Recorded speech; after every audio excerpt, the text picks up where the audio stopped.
তাহলে তোমাদের একটু কোনগুলো হাইলাইট করতে হবে ফর বায়োকেমিস্ট্রি, কারণ এখানে মার্জিং আছে তো, ফিজিওলজিতেও পড়তে হয়, বায়োকেমিস্ট্রিতেও পড়তে হয়। আমাদের বায়োকেমিস্ট্রির জন্য, আইটেমের জন্য, পরীক্ষার জন্য কোনগুলো হাইলাইট করবা সেগুলো আমি বলে দেবো। দেখা যাচ্ছে ফিজিওলজির জন্য অনেক বেশি ডিটেলস পড়তে হয়, আমাদের বায়োকেমিস্ট্রিতে অত ডিটেলস পড়া লাগবে না, কতটুকু পড়া লাগবে আমি হাইলাইট করে দেবো ইনশাআল্লাহ। একটা নোট। আচ্ছা, তাহলে আমরা শুরু করি। হ্যাঁ, আমরা আগে শুরু করি, তারপরে একটা রিভিউ করব। হ্যাঁ, যত মানে যেখান থেকে শেষ করেছিলাম সেখান থেকে শুরু করি, পরে রিভিউ করে দেব।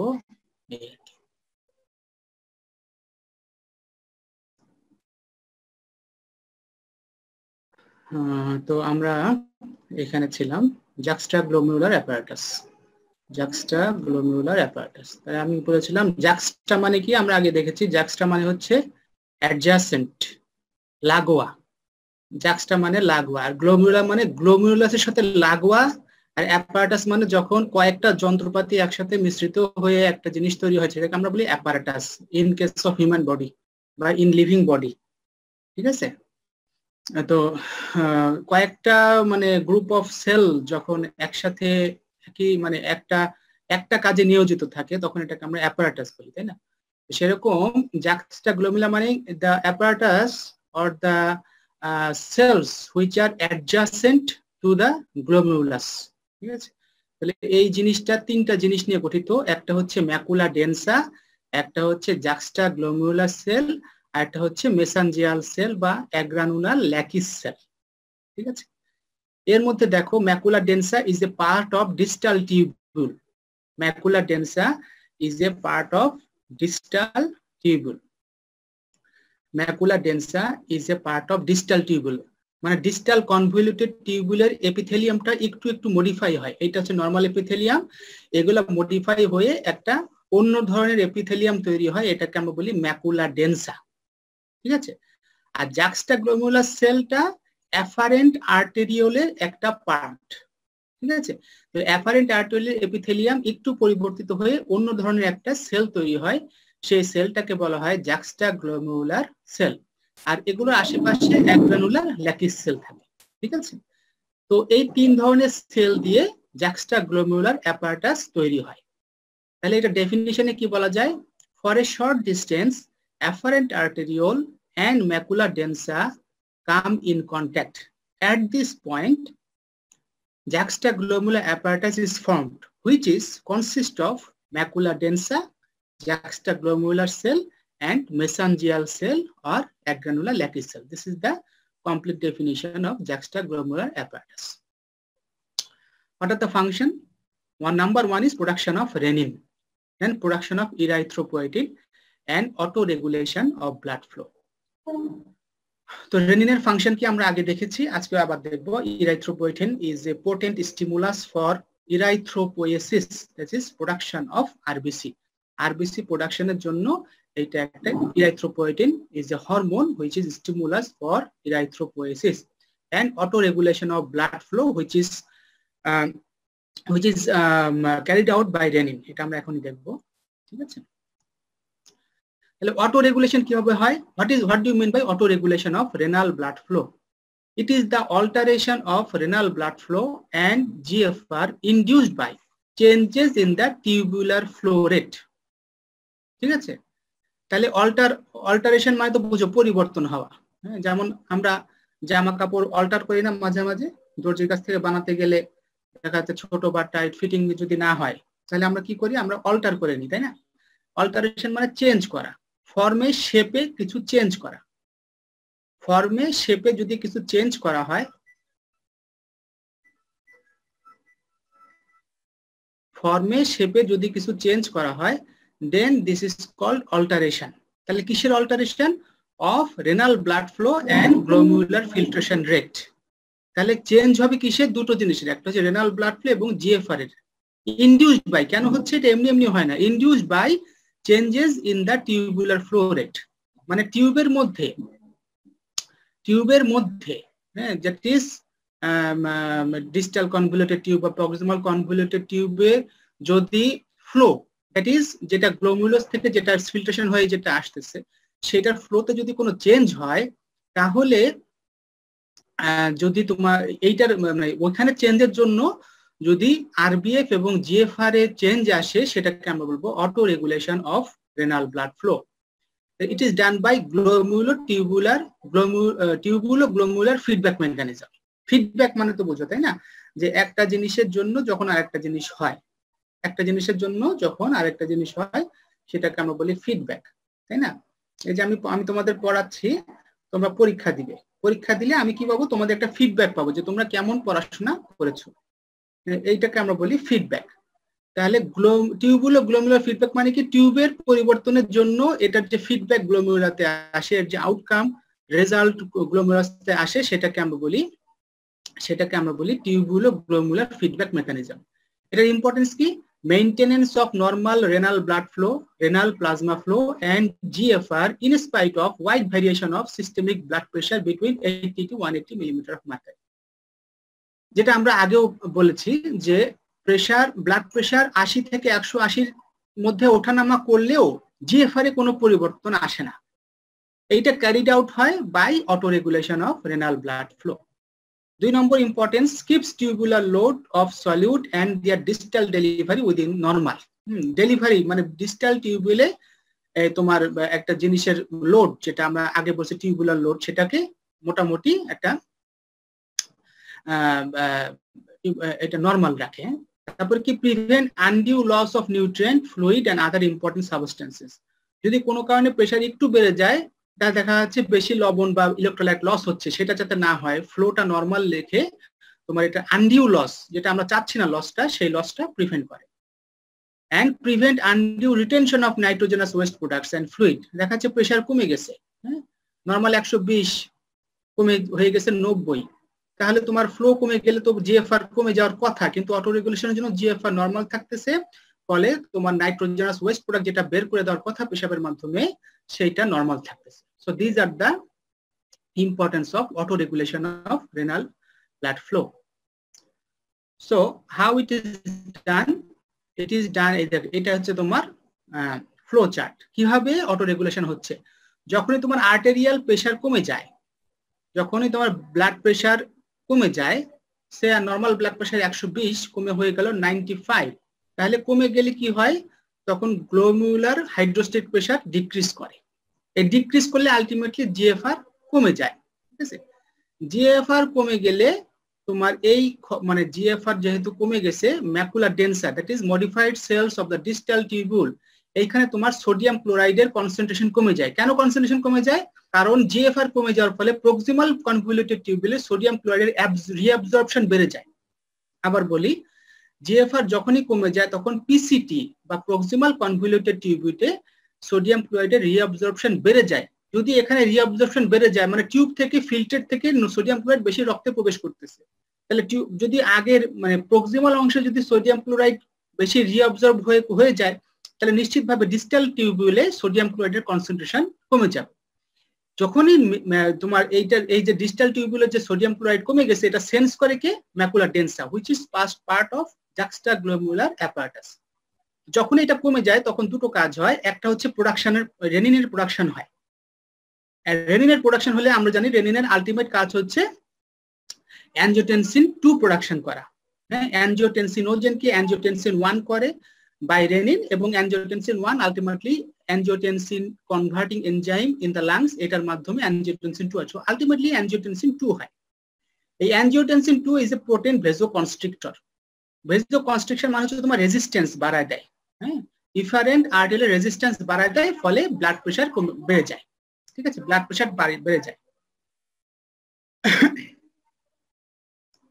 ধরো তোমার এইটা একটা ব্লাড ভেসেল, এইটা একটা ব্লাড ভেসেল,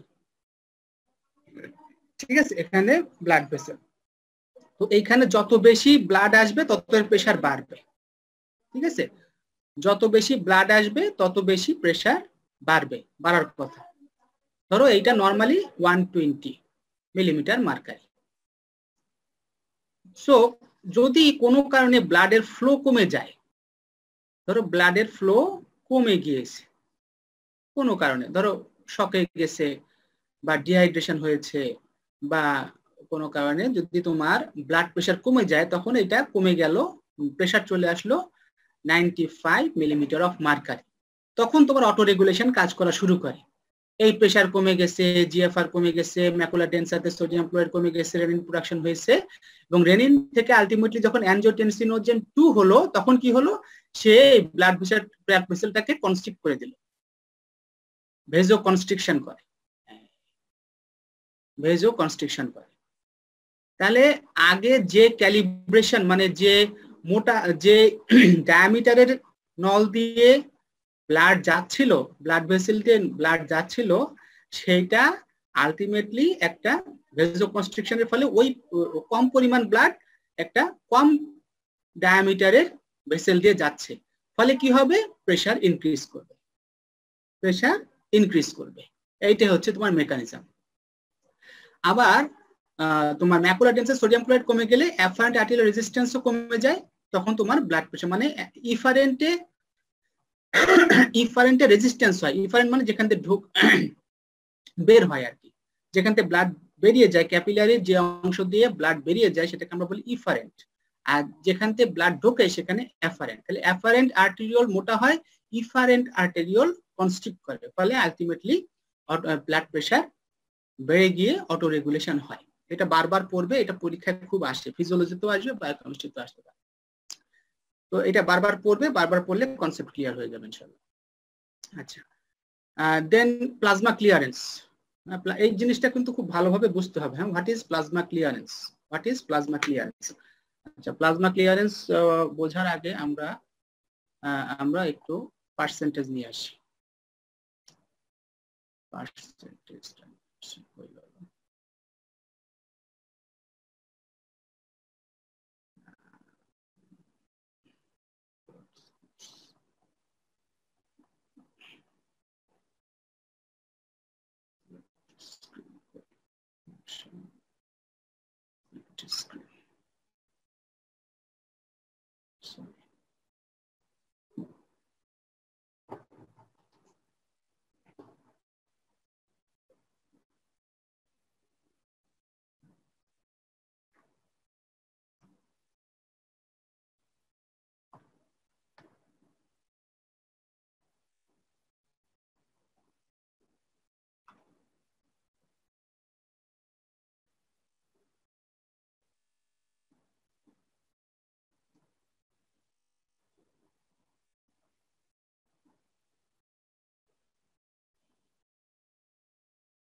আচ্ছা, তাহলে আমরা ক্লাসে ফিরে যাই।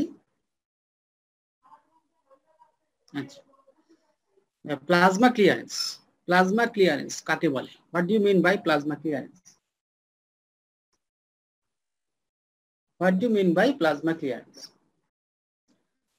Plasma clearance is plasma clearance of a substance. Plasma clearance of a substance is the virtual volume of plasma that is cleared of that substance by renal excretion per minute. Virtually তো এখন সব হচ্ছে না, virtual বোঝো তো? এই যে আমাদের ক্লাসটা ভার্চুয়াল হচ্ছে, তাই না? আমাদের ক্লাসটা ভার্চুয়াল হচ্ছে। ভার্চুয়াল মানে কি বলো দেখি? ভার্চুয়াল মানেটা কি?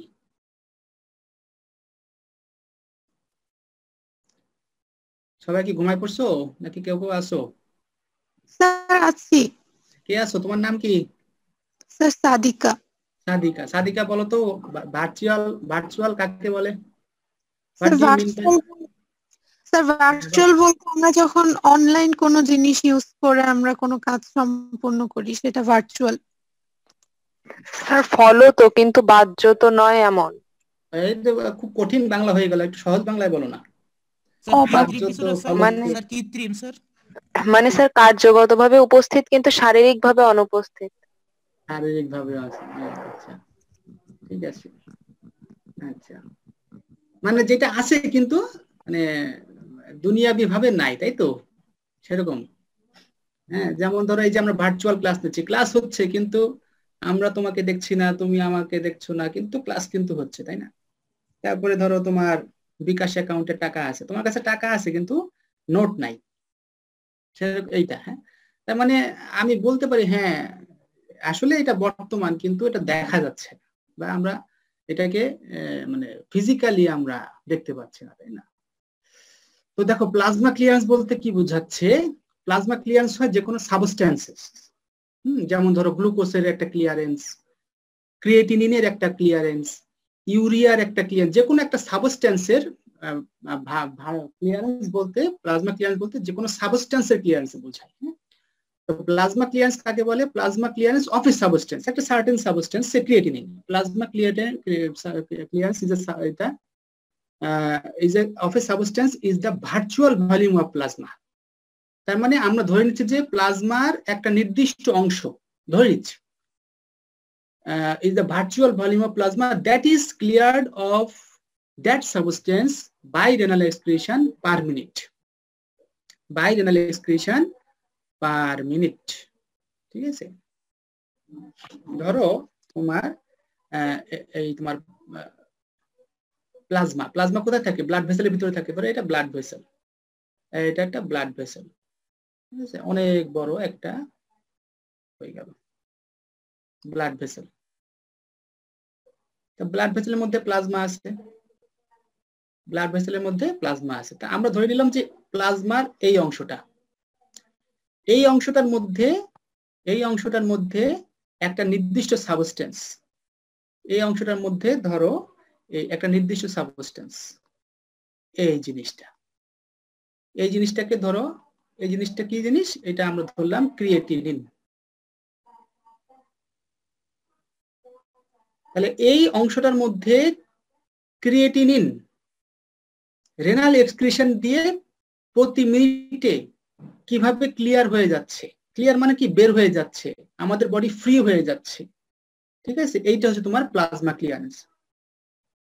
তাহলে plasma clearance is the virtual volume, plasma clearance of a substance is the virtual volume of plasma that is cleared by excreted or freed, that is cleared of that substance by renal excretion per minute। ঠিক আছে, এই জিনিসটা একটু বুঝতে হবে। হ্যাঁ, এটা আসলে ভালো করে মুখস্থ করে তারপরে বোঝার চেষ্টা করবা, তাহলে বুঝতে পারবা। তার মানে প্লাজমার একটা নির্দিষ্ট অংশ,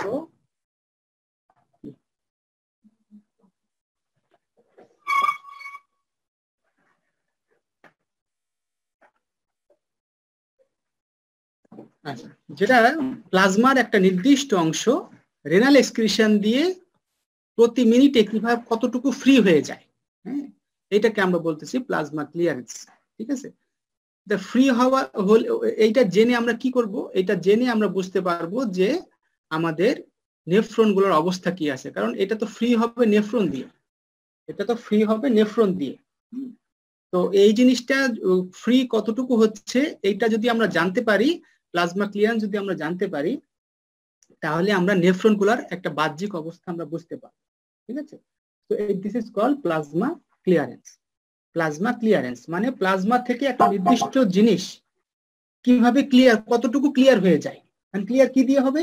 ক্লিয়ার হবে নেফ্রন দিয়ে। তাহলে যদি নেফ্রন সুস্থ থাকে তাহলে সুন্দরভাবে নর্মাল ভাবে ক্লিয়ার হবে, আর যদি নেফ্রন গুলো আস্তে আস্তে অসুস্থ হয়ে কমে যায় তাহলে ক্লিয়ারেন্স আস্তে আস্তে কমে যাবে। ঠিক আছে, সো প্লাজমা ক্লিয়ারেন্স যদি আমরা একটা সাবস্টেন্সের বের করতে পারি এবং এটা নর্মাল ভ্যালু যদি আমরা জানি, তাহলে আমরা বলবো যে প্লাজমা ক্লিয়ারেন্স অফ ওই সাবস্টেন্স নর্মাল আছে, so this is normal, or nephrons are normal, nephrons of kidney are normal। But যদি ক্লিয়ারেন্স যদি কোনো কারণে কমে যায় তাহলে আমরা বুঝতে পারবো যে ওই সাবস্টেন্সকে কিডনি ক্লিয়ার করতে পারতেছে না, ফ্রি করতে পারতেছে না, বডি থেকে বের করতে পারতেছে না, মানে নেফ্রন আস্তে আস্তে কমে যাচ্ছে। আমার মনে হয় তোমরা বুঝতে পেরেছো, না বুঝতে পারলে আবার ভালো করে পড়ে আমাকে জিজ্ঞাসা করো। তো এটা কিভাবে বের করতে হয়? এটা ফর্মুলা হচ্ছে UV/P। What is U? Urinary concentration of the substance in milligram per ml, V for urine volume of the individual in milliliter per minute, and plasma concentration of a substance। এই এই সূত্র দিয়ে UV by P দিয়ে plasma clearance বের করা হয়। Plasma clearance কিন্তু পরীক্ষায় আসবেই আসবেই আসবেই আসবেই, ঠিক আছে? ফিজিওলজিতেও আসে, বায়োকেমিস্ট্রিতেও আসে। স্যার প্লাজমা ভলিউম আর ভার্চুয়াল প্লাজমা ভলিউম কি একই? ওই যে বললাম আসলে ভার্চুয়াল ভলিউম মানে ওইটাকে ধরে নেওয়া হয়েছে। হ্যাঁ, তুমি প্লাজমাকে ধরো, তুমি প্লাজমাতে একটা অংশ তুমি মাপতে পারবা না। প্লাজমাকে যদি একটা প্লাজমার টোটাল অংশ যদি তোমার ওই ধরো একটা প্লাজমা, আমাদের 5 লিটার প্লাজমা আছে বডিতে, ওই প্লাজমায় ক্রিয়েটিনিন কতটুকু আছে এটা তুমি মাপতে পারবা না। পারবা? তাহলে তোমাকে প্লাজমা টোটাল বের করতে হবে বডি থেকে, তারপর ওইটার মধ্যে ক্রিয়েটিনিন কতটুকু আছে এটা বের করতে হবে। এইটা কঠিন জিনিস, কিন্তু আমরা ধরে নিয়েছি যে একটা প্লাজমার একটা নির্দিষ্ট অংশ থেকে কতটুকু প্লাজমা ক্লিয়ার হয়ে যায়, এটা ধরে নেওয়ার কথা। আসলে ঠিক আছে, কিন্তু এটাকে আমরা ধরে নিয়েছি, হ্যাঁ, মানে ভার্চুয়াল, এর জন্য বলা আছে ভার্চুয়াল ভলিউম, ঠিক আছে? জি আচ্ছা।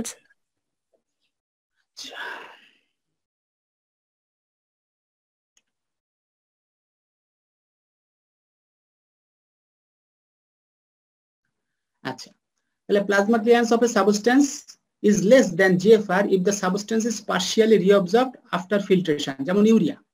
হ্যাঁ, ফিল্ট্রেশনের পরে জিএফআর যদি তোমার এটা কিছু কিছু জিনিস ইউরিয়া যদি রিঅবজর্ব হয়ে যায়, ফলে এটা তোমার ক্লিয়ারেন্সটা জিএফআর থেকে তোমার কম হয়, আর জিএফআর থেকে ক্লিয়ারেন্স বেশি হবে। আচ্ছা, প্লাজমা ক্লিয়ারেন্স দিয়ে আসলে আমরা কি করি? আমরা আসলে জিএফআর এর একটা এস্টিমেট করি যে what is the GFR in our body, এরকম একটা বের করি আর।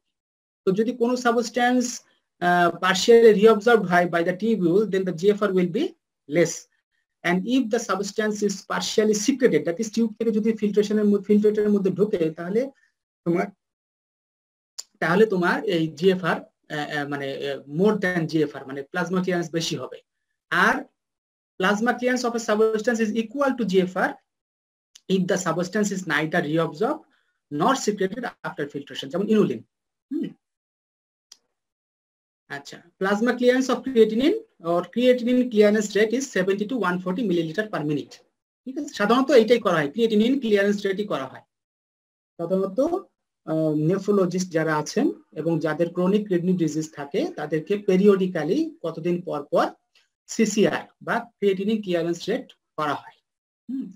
ইনুলিন তো আমাদের বডিতে প্রোডাকশন হয় না, আইডিয়াল হচ্ছে ইনুলিন, আদর্শ জিনিস একটা মানে নেফ্রনের অবস্থা বা প্লাজমা ক্লিয়ারেন্স বের করার জন্য আদর্শ জিনিস হচ্ছে ইনুলিন। কেন আদর্শ? কারণ এইটা কিডনি দিয়ে রিঅবজর্বও হয় না, আবার সিক্রেশনও হয় না। সো ইনুলিন ইজ আইডিয়াল, কিন্তু এই আইডিয়াল জিনিসটা বডিতে প্রোডাকশন হয় না। প্রোডাকশন না হলে এটা দিয়ে ক্লিয়ারেন্স মাপতে গেলে তোমাকে এইটা স্যালাইন দিয়ে ইনফিউজ করতে হবে, তারপরে পেশাবে কত বের হচ্ছে এটা বের করতে হবে, এটা মুশকিল। তো আমরা মোটামুটি ক্রিয়েটিনিনকে দিয়ে ক্লিয়ারেন্স বের করি, কারণ ক্রিয়েটিনিন বডিতে প্রোডাকশন হয়, আলাদাভাবে ইনজেকশন বা বাইরে থেকে দেওয়া লাগে না। যদিও এইটা একটুখানি জিএফআর মানে যতটুকু ক্রিয়েটিনিন ক্লিয়ারেন্স তার থেকে একটু কম জিএফআর, ওটা ধরে নেওয়া হয়। আইডিয়ালি সিসিআর করা হয়। সিসিআর কিভাবে করতে হয় এটা আমরা ক্লিনিক্যাল বায়োকেমিস্ট্রিতে দেখব, ঠিক আছে? তাহলে এটার ইম্পর্টেন্স কি? ইট acts as a marker of renal function, ঠিক আছে? সাধারণত এই যে ক্লিয়ারেন্সটা প্রচুর করে নেফ্রোলজিস্টরা, যারা নেফ্রনের অবস্থা দেখতে চান, কাদের করে? যাদের ক্রনিক রেনাল ডিজিজ আছে, ক্রনিক রেনাল ফেলিওর আছে, তাদেরকে করতে হয় সিসিআর। সিসিআর করলে তোমার নেফ্রনগুলোর বর্তমান অবস্থা সম্বন্ধে আইডিয়া পাওয়া যায়। So it acts as a marker of renal function. It is used for the measurement of GFR and renal plasma flow, and it is used as a guide to determine the effective dose of drugs which are cleared by kidney. যারা pharmacologist যারা আছেন, তারা যখন একটা ওষুধ বের করেন, এই ওষুধটাকে কিন্তু বের করার আগে অনেক পরীক্ষা নিরীক্ষা করতে হয়। এমন যখন দেখো করোনার টিকা বের প্রায় হয়ে গেছে বলা যায়, তো এইটার পিছনে কিন্তু অনেকের অনেক শ্রম আছে, অনেক বিজ্ঞানীর রাত দিনের শ্রম আছে সারা বিশ্বে, তাই না? তো একটা ফার্মাকোলজি থেকে যখন একটা ড্রাগ বের হয়, তখন কিন্তু এটাকে নিয়ে অনেক পরীক্ষা নিরীক্ষা হয়, এটার অনেক প্রোটোকল আছে। তো এইটা তোমার প্রথমে দেখে যে এটা যে আমরা একটা ওষুধ আমি খাওয়াচ্ছি একটা মানুষকে, এই ওষুধটা কিভাবে বের হয়ে যাচ্ছে। বের হয় সাধারণত কিডনিতে, পেশাব দিয়ে বের হয়ে যায়। তো এটা বডি থেকে আলটিমেটলি বের হচ্ছে কিনা, না হলে এটা বডিতে থেকে ক্ষতি করতেছে কিনা, এগুলো সবকিছু দেখতে হয়। এটা তোমার ফার্মাকোলজিতে পড়বে। তো তোমার একটা ড্রাগ কিভাবে ক্লিয়ার হয়ে যায় এইটা দেখার জন্য তোমার ক্লিয়ারেন্স দেখা হয়। ধরো তোমার প্যারাসিটামল তুমি খেলে, হ্যাঁ, প্যারাসিটামলটা তোমার বডিতে মেটাবলাইজ হয়ে এন্ড প্রোডাক্ট তৈরি হবে। এই এন্ড প্রোডাক্টটা তোমার কিভাবে বডি থেকে বেরিয়ে যাচ্ছে এটা যদি মনিটর করা লাগে, তা তোমার ওই সাবস্টেন্সের প্লাজমা ক্লিয়ারেন্স দেখতে হবে। আচ্ছা, criteria of substance of plasma clearance which is used for measurement. হ্যাঁ, মানে আসলে একটা প্লাজমা ক্লিয়ারেন্স দেখতে গেলে আইডিয়াল সাবস্টেন্স কি হওয়া উচিত? ফ্রিলি ফিল্টার্ড, মানে এটা গ্লোমেরুলার দিয়ে সহজে ফিল্টার হবে, neither reabsorbed nor secreted by the tubules, not metabolised by the kidney and non toxic. এইসব জিনিস দিয়ে সাধারণত আইডিয়ালি ক্লিয়ারেন্স বের করা উচিত। যদি টক্সিক হয় তাহলে বডির ক্ষতি করবে। যদি কিডনিতে মেটাবলাইজ হয়ে যায়, মানে কিডনির মধ্যে ঢোকার পরে কিডনি যদি ওইটাকে মেটাবলাইজ করে ফেলে, তাহলে তো সেই জিনিস থাকবে না। ধরো গ্লুকোজের মেটাবলিজম হয়ে আলটিমেটলি গ্লুকোজ থাকে, হয়ে যায় কি পাইরুভেট হয়ে যায় অথবা ল্যাকটেট হয়ে যায়। এরকম তুমি প্যারাসিটামল দিলা, প্যারাসিটামল দিয়ে তুমি যদি ক্লিয়ারেন্স বের করতে চাও, প্যারাসিটামল দেখা যাচ্ছে যে কিডনি থেকে দিয়ে একটা অন্য জিনিস তৈরি হয়ে গেল, সে তৈরি হয়, তাহলে তো ওইটা তুমি পাবা না। এবং এটা কিডনি থেকে রিঅ্যাবজর্ব হবে না, আবার কিডনি ওইটাকে সিক্রেটও করবে না, এবং এটা ফ্রিলি ফিল্টার্ড হবে। এরকম একটা আইডিয়াল সাবস্টেন্সের নাম হচ্ছে ইনুলিন, ম্যানিটল, সরবিটল। এই তিনটা জিনিস হচ্ছে আইডিয়াল, কিন্তু এই তিনটা জিনিস কিন্তু বডিতে প্রোডাকশন হয় না। কাজে এই তিনটা জিনিস দিয়ে ক্লিয়ারেন্স বের করতে গেলে বাইরে থেকে ইনফিউজ করা লাগবে, ঢোকানো লাগবে। এস্টিমেটেড জিএফআর একটা সুন্দর কনসেপ্ট, যে সিসিআর করতে গেলে কিন্তু খুব ঝামেলা, 24 ঘন্টার পেশাব ধরা লাগে একটা পাত্রের মধ্যে, এটা আমরা পরে পড়বো, এটা একটা সমস্যার জিনিস।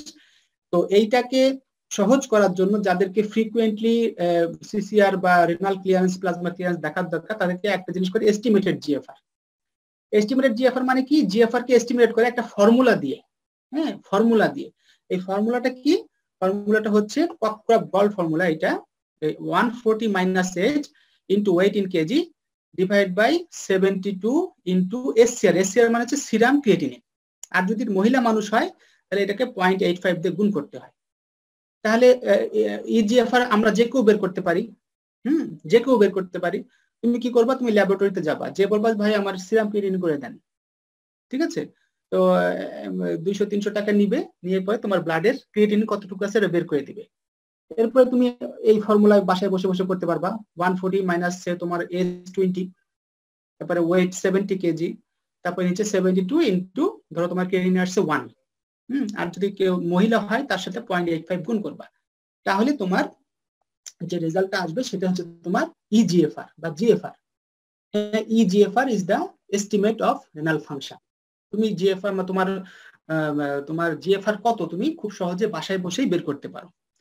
আবার এখন তো খুব সুবিধা, এখন এই অঙ্কও করা লাগে না, এখন গুগলে সার্চ দিবা ইজিএফআর, তাহলে দেখবা যে অঙ্ক চলে আসছে। ওখানে তুমি কিছু দিবা, তোমার এজ দিবা, সেক্স দিবা, ওয়েট দিবা, আর ক্রিয়েটিনিন ভ্যালুটা দিয়ে দিবা, তারপরে ক্যালকুলেটরে চাপ দিলেই তোমার জিএফআর বের করে দিবে। অঙ্ক তোমার ক্যালকুলেটরও করা লাগবে না। কিন্তু এটা কিছু সমস্যা আছে। সমস্যা হচ্ছে এটা likely to be inaccurate in subjects। যে সাবজেক্ট মানে কাদের কোন রোগীদের এটা ইনঅ্যাকুরেট হয়? যাদেরকে রিলেটিভ জিএফআর যাদের মোটামুটি নরমাল থাকে, হ্যাঁ, এবং অ্যাবনর্মাল বডি শেপ অর মাস। কিছু কেউ ধরো পঙ্গু, কারো হাত পা কাটা হয়েছে কোনো কারণে, ধরো রানা প্লাজায় ধস হয়েছে, তাদের অনেকের হাত পা কেটে ফেলা আছে, তাদের কিন্তু ইজিএফআর খাটবে না। আবার ধরো অনেকে পঙ্গু থাকে, বা হাত পা চিকন হয়ে যায় অনেক সময়, তো সেই সবের ক্ষেত্রে ইজিএফআর খাটে না। আচ্ছা, এবং এটা মাংস বেশি খেলে তোমার ক্রিয়েটিনিন বেড়ে যায়, তখন এটা তোমার খুব বেশি একটা দেয় না, ঠিক আছে? তো ইজিএফআর কিন্তু পরীক্ষায় আসে শর্ট নোটে, হ্যাঁ, ইজিএফআর। নেক্সট, অসমোলার ক্লিয়ারেন্স ও একই কথা প্রায়। It is the virtual volume of plasma that is cleared of all the osmotically active substance by urinary excretion per minute। ওই একই formula, C osmol is equal to U osmol into V divided by plasma osmolarity, ঠিক আছে? এই আর কি, এইখান থেকে আর কিছু দেখা লাগবে না। আর ফ্রি ওয়াটার ক্লিয়ারেন্স কি? ইট is the volume of solute free water excreted of retained per minute during formation and excretion of urine। এগুলা এটা একটু আইটেমে আছে, তো এগুলো একটু মুখস্থ করতে হবে, অনেক সময় শর্ট নোট আসে। আসল জিনিস হচ্ছে এটা acidification of urine. Acidification of urine. আমার মিটিং এর টাইম আছে 2 মিনিট 30 সেকেন্ড। আমি বের হয়ে যায় তোমাদের আবার লিংক দিচ্ছি, ঠিক আছে?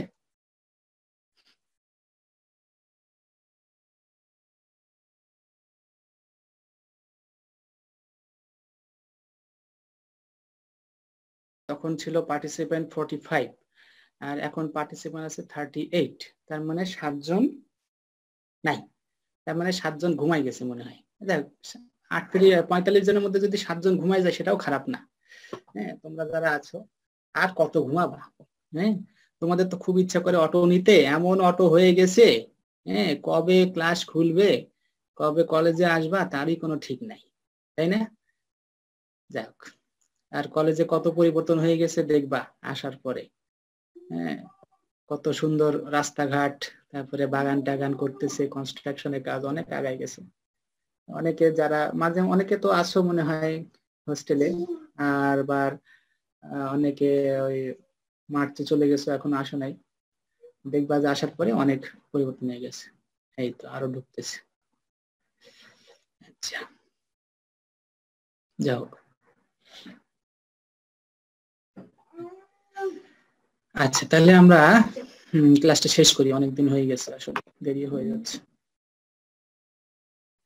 আচ্ছা, তাহলে অ্যাসিডিক সরি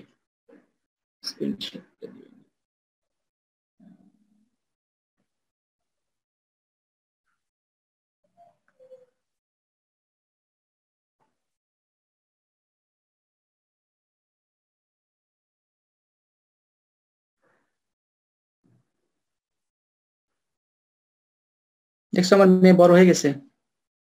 হ্যাঁ, তোমাদের আগে একবার ছবি দেখাছিলাম, ছোট ছিল, এখন অনেক বড় হয়ে গেছে, দুষ্টুমি করে খুব। আচ্ছা, তাহলে আমরা অ্যাসিডিফিকেশন অফ ইউরিন থেকে শুরু করব। ওকে, তাহলে অ্যাসিডিফিকেশন অফ ইউরিন কাকে বলে? It is the process by which alkaline filtrate produced at the level of Bowman's capsule finally turns into acidic urine. তাহলে নাম থেকে বোঝা যাচ্ছে অ্যাসিডিফিকেশন। কিসের অ্যাসিডিফিকেশন? Of urine. Acidification of urine, এটা জিনিসটা কি জিনিস? হ্যাঁ, এটা হচ্ছে তোমার, আমরা জানি যে filtrate is as like as the plasma. আমরা আগেও বলেছি filtrate is as like as the plasma except filtrate does not contain RBC and plasma protein. Filtrate does not contain plasma protein and RBC. তো কিন্তু pH is same. Filtrated যা pH, ব্লাডেরও একই pH। তাহলে normal ব্লাডের pH 7.4 which is slightly alkaline. 7 is neutral pH, 7.4 slightly alkaline. তো এই কিন্তু ইউরিনের pH কত? 4.5 to 6 রেঞ্জ আছে, 4.5 to 6 ইউরিনের। তাহলে এই যে ফিল্ট্রেটটা তৈরি হয়েছিল অ্যালকালাইন, সেইটা যে পদ্ধতিতে আলটিমেটলি অ্যাসিডিক ইউরিন হচ্ছে সেটাকে আমরা বলতেছি acidification of urine. It is done by two separate mechanism, one is proximal acidification and one is distal acidification. Proximal acidification and distal acidification. Proximal মানে কি? যেটা নেফ্রনের প্রক্সিমাল পার্টে হয়, দ্যাট ইজ প্রক্সিমাল কনভলিউটেড টিউবুলের মধ্যে যেটা হয় সেটাকে আমরা বলতেছি প্রক্সিমাল অ্যাসিডিফিকেশন। আর ডিস্টাল পার্ট বা distal convoluted tubule collecting duct, বিশেষ করে কালেক্টিং ডাক্টে যে অ্যাসিডিফিকেশনটা হয় সেটাকে আমরা বলতেছি ডিস্টাল অ্যাসিডিফিকেশন অফ ইউরিন। তো প্রক্সিমাল অ্যাসিডিফিকেশনে তোমার বাইকার্বনেট আয়ন রিঅ্যাবজর্পশন হয় এবং ডিস্টাল অ্যাসিডিফিকেশনে বাইকার্বনেট আয়ন প্রোডাকশন হয়। এটা কিভাবে হয় এটা আমরা এখনই দেখবো। তাহলে আমরা জানি বাইকার্বনেট হচ্ছে তোমার বেস, তাই না? যখনই বেস অ্যাড হয় তখন এটা পিএইচটা আস্তে আস্তে কি হয়? পিএইচটা আস্তে আস্তে বেড়ে অ্যালকালাইন হয়। আর যদি কোনো কারণে বেস বের করে নেওয়া হয় একটা জায়গা থেকে, একটা ফ্লুইড থেকে যদি বেস বের করে নেওয়া হয় তাহলে ওইটা আস্তে আস্তে অ্যালকালাইন হয়ে অ্যাসিডিক হয়ে যাবে। তো তোমার একটা ফিল্ট্রেটের মধ্যে বেস বা বাইকার্বনেট যদি আমি কোনোভাবে বের করে ফেলতে পারি তাহলে ওইটা অ্যাসিডিক হয়ে যাবে, তাই না? তো সেরকম প্রক্সিমাল অ্যাসিডিফিকেশনে বাইকার্বনেট আয়নকে রিঅবজর্ব করে ব্লাডের মধ্যে ঢুকাই দেওয়া হয়। হ্যাঁ, ফলে ফিল্ট্রেট বা ইউরিনের পিএইচটা কমে যায়। আর ডিস্টাল অ্যাসিডিফিকেশনে কি হয়?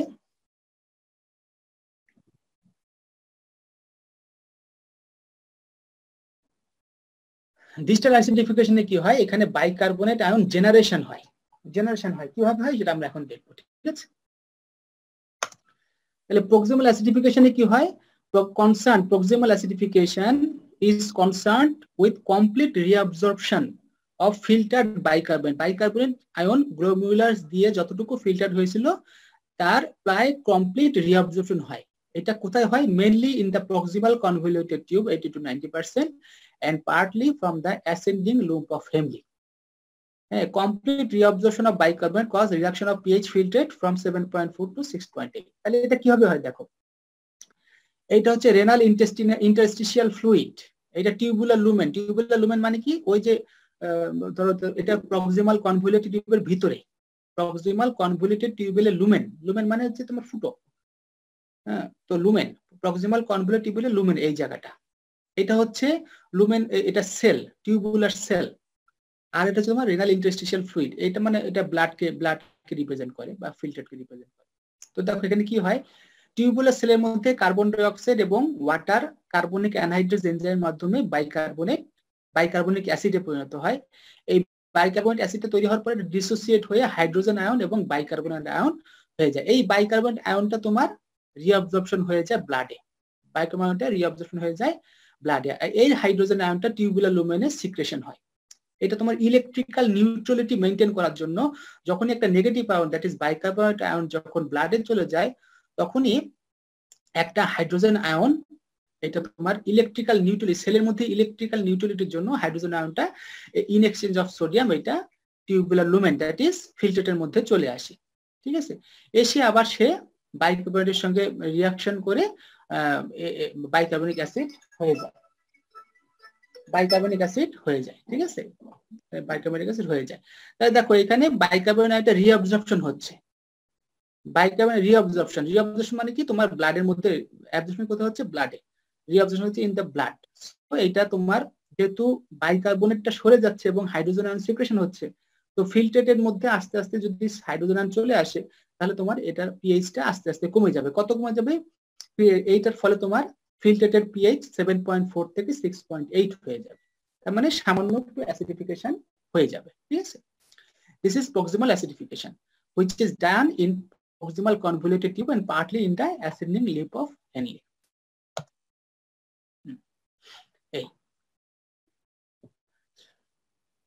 আর distal acidification কোথায় হয়? Concerned with excretion of non-volatile metabolic acid with help of urinary buffer accompanied by generation of new bicarbonate ion within tubular cells and its addition to blood. এটা কিভাবে হচ্ছে?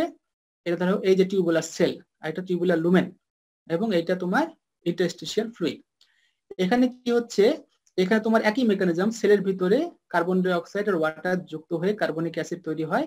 এখানে তোমার আবার ওইটা ডিসোসিয়েট হয়ে হাইড্রোজেন আয়ন এবং বাইকার্বনেট আয়ন তৈরি হয়। এই বাইকার্বনেটটা ব্লাডে অ্যাবজর্ব হয় আর হাইড্রোজেনটা এখানে চলে আসে। কিন্তু এখানে তোমার সে আর কার্বন, এই আগে যেখানে আমরা দেখছিলাম যে এখানে সে এই হাইড্রোজেন আয়ন যেটা আসলো সেটা বাইকার্বনেট আয়নের সঙ্গে যুক্ত হয়ে বাইকার্বনিক অ্যাসিড হয়, কিন্তু এখানে এসে সে আর বাইকার্বনেট পায় না। তখন সে কি করে? সে তখন বাফারিং হয় by phosphate buffer and ammonia buffer.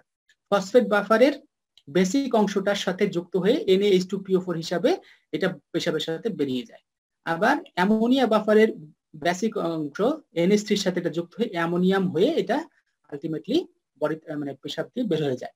So এখানে বাইকার্বনেট রিঅ্যাবজর্পশন হচ্ছে এবং এবং নতুন করে বাইকার্বনেট আয়ন তৈরি হচ্ছে, নতুন করে বাইকার্বনেট আয়ন তৈরি হচ্ছে। এই জন্য এটাকে বলতেছে যে বাইকার্বনেট আয়ন প্রোডাকশন। তাহলে concern with excretion of non volatile metabolic acid with help of urinary buffer accompanied by generation of new bicarbonate within the tubular cells and in addition to blood. It is কোথায় হয়? In the collecting duct and partly in the distal convoluted tube. এবং excretion of hydrogen ion with urinary buffer cause further reduction of urine pH from 6.8. Proximal acidification এর ফলে 6.8 পর্যন্ত pH নামছিল, আর distal acidification এর ফলে 6.8 থেকে ultimately 4.5 পর্যন্ত হতে পারে। This is the limiting pH of urine. Limiting pH of urine, এবিসির মধ্যে দেখবে একটা সুন্দর জিনিস আছে, লিমিটিং পিএইচ অফ ইউরিন। মানে কি? ইউরিনের পিএইচ 4.5 এর বেশি নামতে, এর চেয়ে বেশি নিচে নামতে পারে না। ইউরিনের pH cannot be 4, cannot be 3.5। ইউরিনের পিএইচ 4.5 এর বেশি নামতে পারে না। কেন নামতে পারে না এটা বইয়ে দেখবা, ঠিক আছে? তাহলে ভালো লাগবে। So this is distal acidification, proximal acidification and distal acidification, ঠিক আছে? এই So this is all about this item. আমি একটুখানি বলে দেই, এটা রেকর্ড হয়ে আছে, এটা পরে তুমি দেখতে পারবে। তো এগুলো তোমাদের ভালো করে পড়তে হবে। গত ক্লাসটা রেকর্ড হয় নাই, যারা ক্লাস করে তারা বুঝবা। এবিসি পড়বা, এবিসি পড়লে আইটেম দিতে পারবা, ঠিক আছে? এবিসি পড়লে আইটেম দিতে পারবা সুন্দর করে, ঠিক আছে? তাহলে পরে আইটেম দিয়ে দিবা। ওই যে আমাদের আইটেম যেভাবে হয় সেভাবে হবে গুগল ডকে। সবার গুগল অ্যাকাউন্ট যেন ঠিক থাকে। আমি লিংক দিয়ে দিলে ওভাবে আগে যেভাবে আইটেম দিয়েছে সেভাবে হবে পরীক্ষা, ঠিক আছে? তাহলে